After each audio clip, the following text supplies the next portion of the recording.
기억력이 좋지 못한 사람을 우리는 종종 금붕어에 비교하곤 합니다.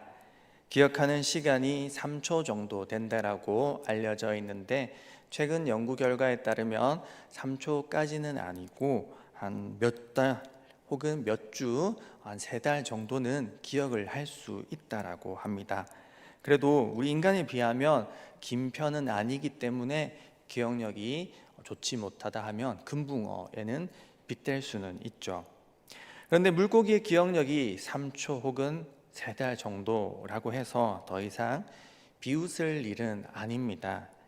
내비게이션과 스마트폰을 사용하는 현대인의 기억력 역시 점차 짧아지고 있기 때문이죠. 안타깝게도 현대 우리는 기억을 기계에 맡겨놓고 살아갈 때가 많습니다. 예전에 휴대폰이 없던 시절에는 집안에 전화번호부, 작은 노트에 전화번호부가 있었고, 거기에 가족들과 친척들 혹은 친구들의 집 전화를 적어 놓고 외워서 그렇게 살았던 기억이 납니다. 당시에 저희 어머니께서 한 30개, 40개 정도를 전화번호를 외우곤 하셨는데, 그때 당시는 그렇게 특별한 일은 아니었던 걸로 기억이 납니다. 요즘은 휴대폰에 모든 연락처를 다 저장해 버리니 이제는 외우는 번호도 그리 많지 않고 2-3개, 5개 그 정도만 외우고 살아가고 있는 것 같습니다.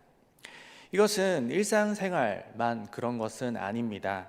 스마트폰에서 손쉽게 원하는 것을 모두 찾을 수 있듯이 말씀 또한 쉽게 찾을 수 있는 그런 시절이 된 요즘, 우리는 성경 말씀을 외우려는 노력을 예전만큼은 하지는 않고 있는 것 같습니다. 종이와 인쇄술이 발달하기 전 예전 고대 사회에서는 성경은 읽기 위한 책이 아니라 듣고 외우기 위한 그런 책이었습니다. 문맹률이 높았던 고대에는 누구나 읽을 능력을 가지지 못했었고, 서기관이라는 직업이 따로 존재할 정도로 글을 읽는다는 것, 특별히 히브리어로 적혀져 있었던 그런 구약 성경을 읽는다라는 것은 잘 훈련된 엘리트 계층들만이 가능한 일이었습니다. 거기에 종이책이 아닌 양피지를 사용하여 만든 종이로 두루마리를 만들던 시대에는 성경책 한 권이 1년치 노동자의 연봉이 될 만큼 비쌌기에 성경을 개인이 읽는다라는 것은 감히 꿈도 꾸지 못하였던 것이죠. 그래서 일반 성도들은 들은 것을 기억해 암송하려고 하였습니다. 언제든 그 말씀을 가까이 할 수 없으니 듣는 기회가 있을 때 그것을 최대한 외우려고 노력을 했던 것이죠.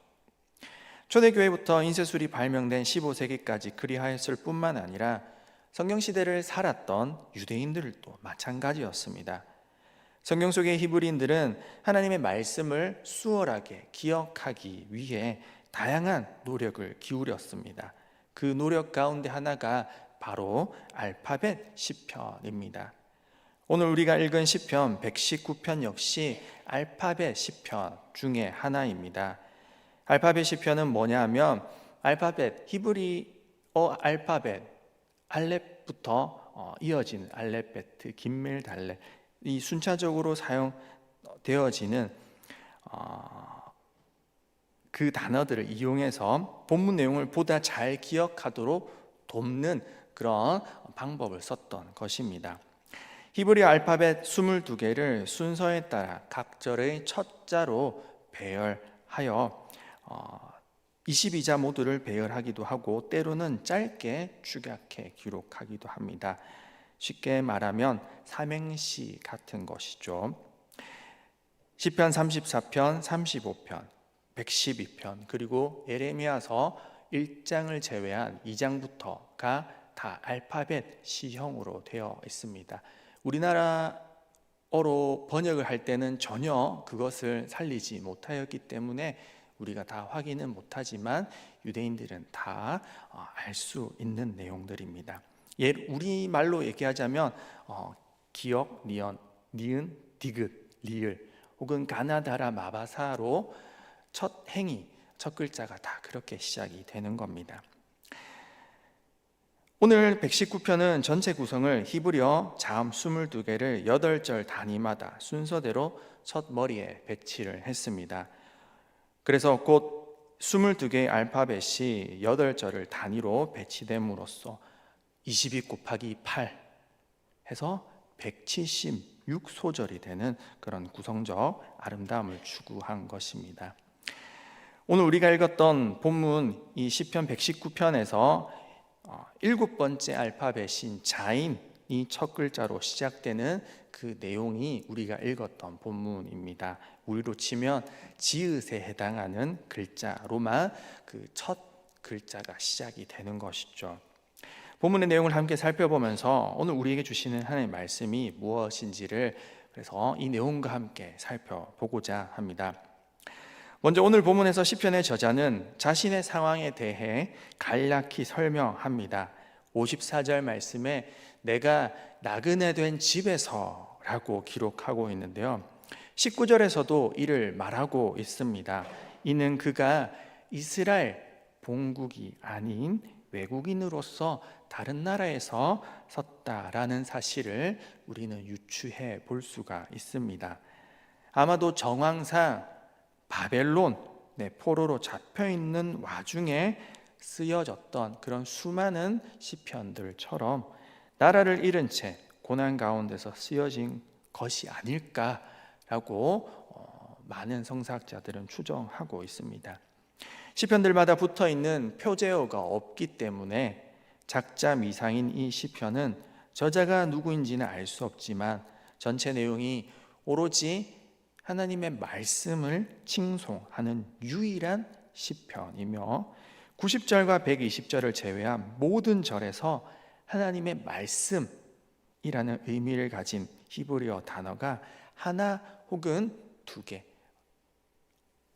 개씩은 꼭 넣어서 구성한 것을 보면 이를 잘 알 수가 있습니다. 하나님의 말씀으로 표현하기도 하고 율법, 율례, 단어는 바뀌지만 계속해서 그 절들마다 등장을 하는 것이죠. 이렇게 짜여진 시편 구성은 율법에 대한 하나님의 말씀에 대한 저자의 애정이 얼마나 큰지를 알게 해줍니다. 그가 이토록 말씀을 붙들었던 이유는 그렇다면 무엇일까요?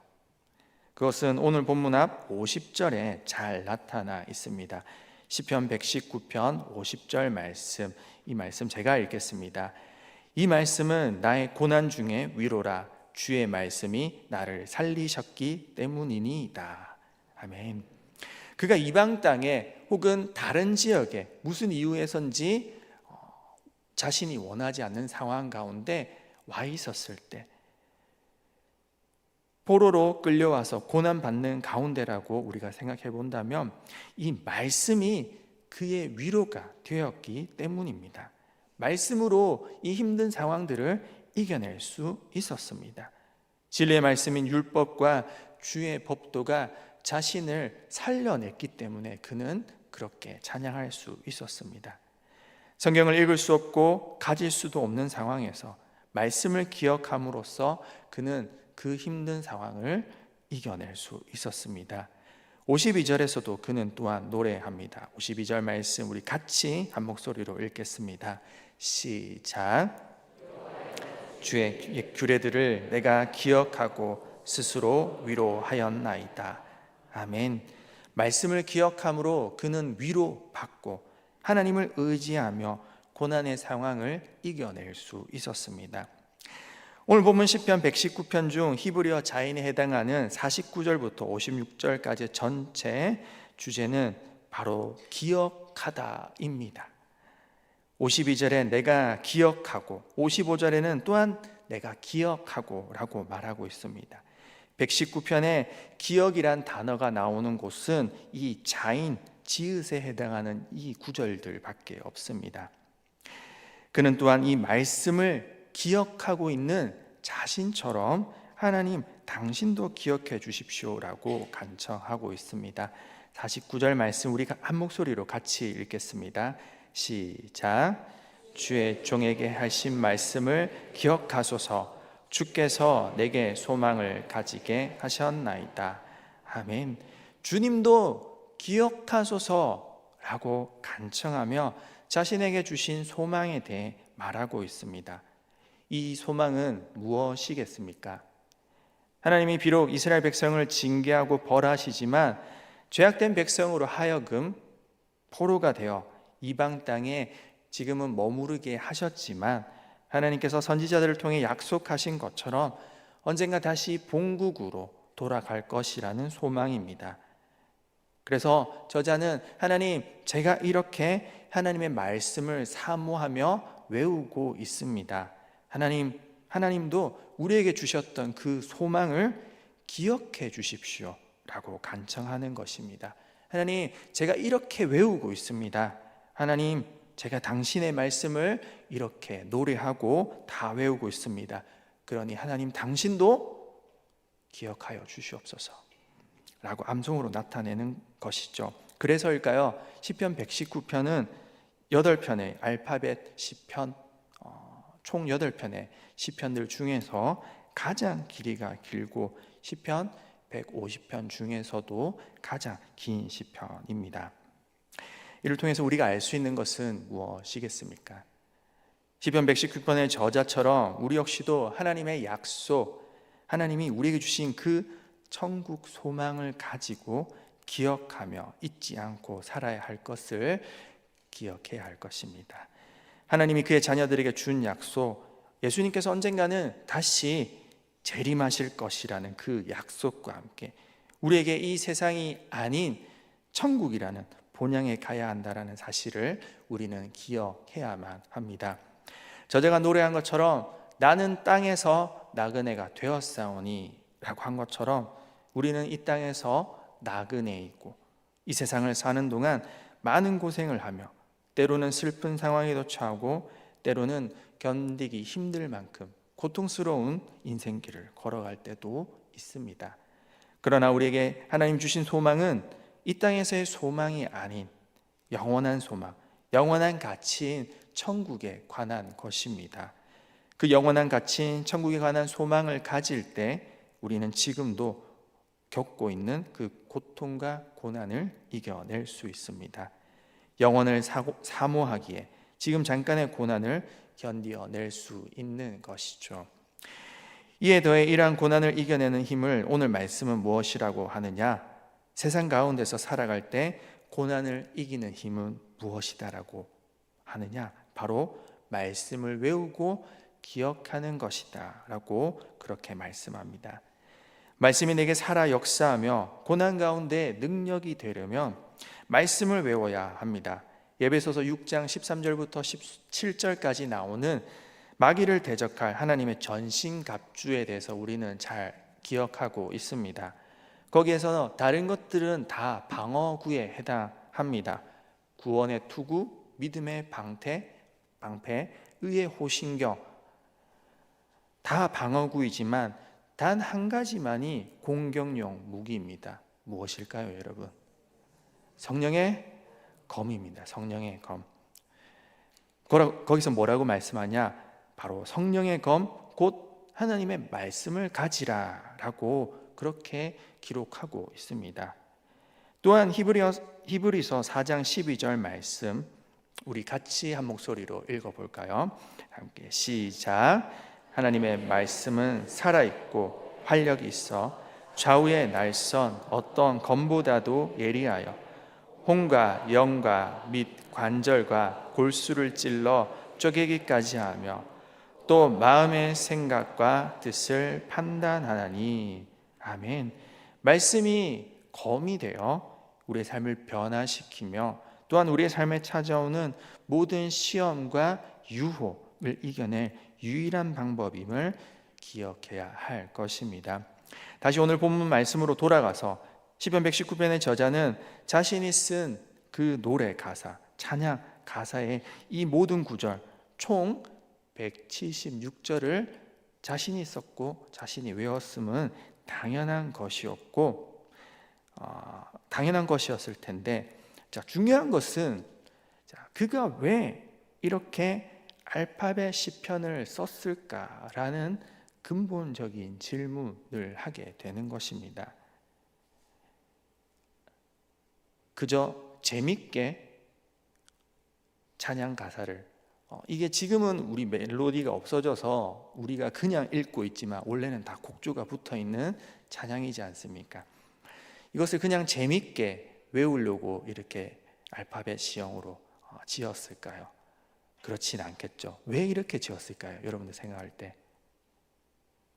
잘 외우려고 그러면 본인이 잘 외우려고 이렇게 했을까요?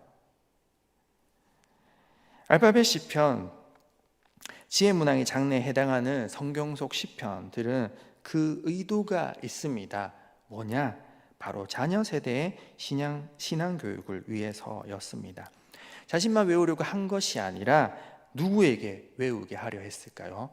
바로 다음 세대였습니다.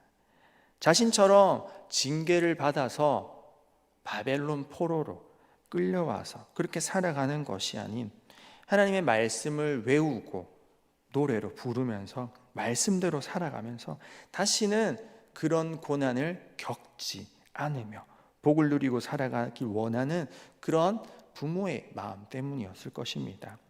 오늘 우리에게도 이 시편 119편의 저자와도 같은 그런 마음이 필요합니다.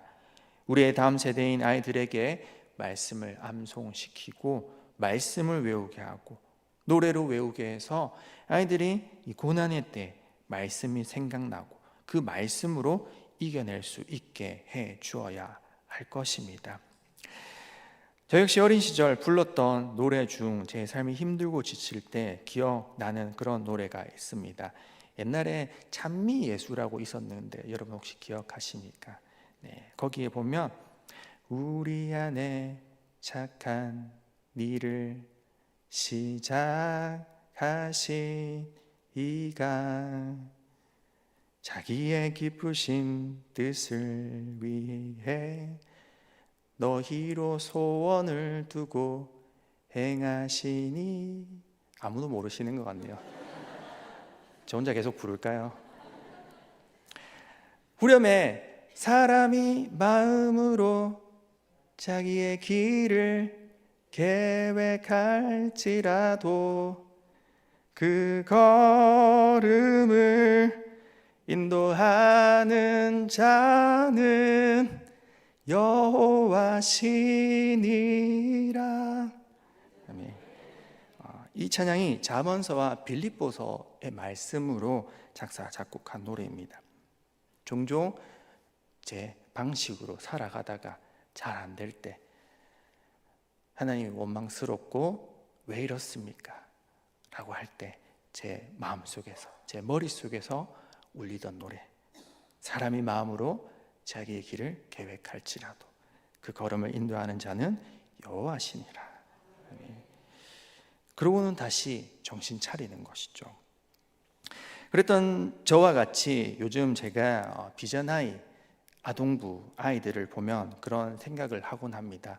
아이들이 요즘은 말씀 구절로 된 찬양을 많이 부르거든요. 그 찬양을 부르고 있는 아이들을 보면서 언젠가는 이 아이들도 저 노래가 기억나겠지.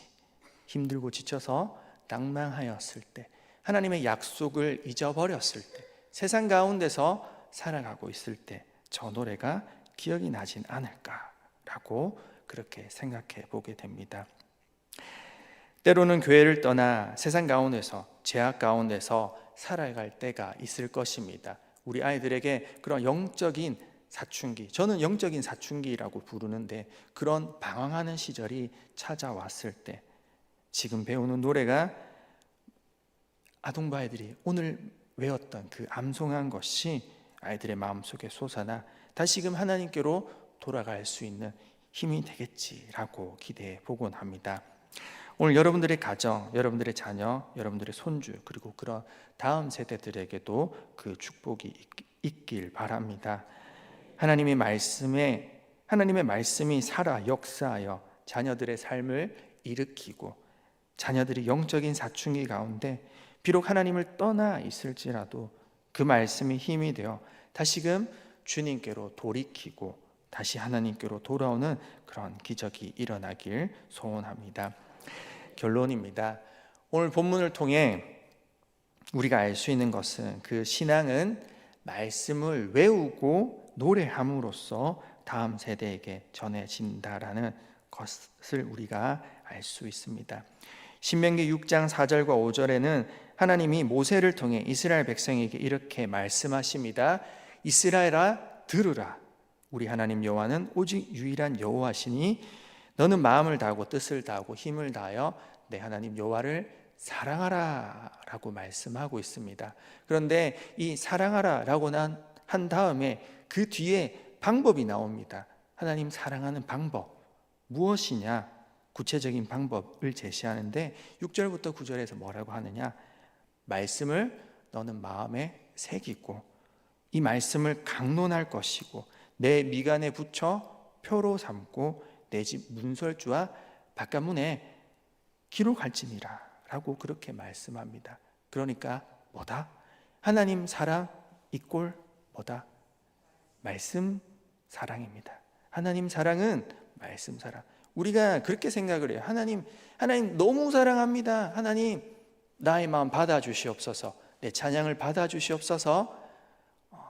이거는 우리 감정이고 잘 보이지 않습니다. 하지만 객관적으로 드러나는 것은 하나님 사랑을 표현하는 것은 말씀을 사랑하고 그 말씀을 기억하고 암송하려고 노력하고 또한 하나님 말씀이 선포되어지는 설교 시간 늘 사모하면서 예배 자리에 나오는 것입니다. 지금은 여름 사역이 진행 중에 있습니다. 아이들이 꼭 여름 성경 학교를 통해 또한 우리 청소년 수련회를 통해 우리 청년들 수련회를 통해 말씀을 가까이 할 수 있도록 각 가정에서 꼭 지도해 주시고 함께 동역해 주시길 바랍니다. 여름 성경학교 시즌인데 가족들끼리 놀러 간다 해서 빠지고 학원 간다고 빠지는 그런 애들이 있습니다. 여기 나오시는 분들은 그러지 않으시겠죠. 예배 잘 나오시니까.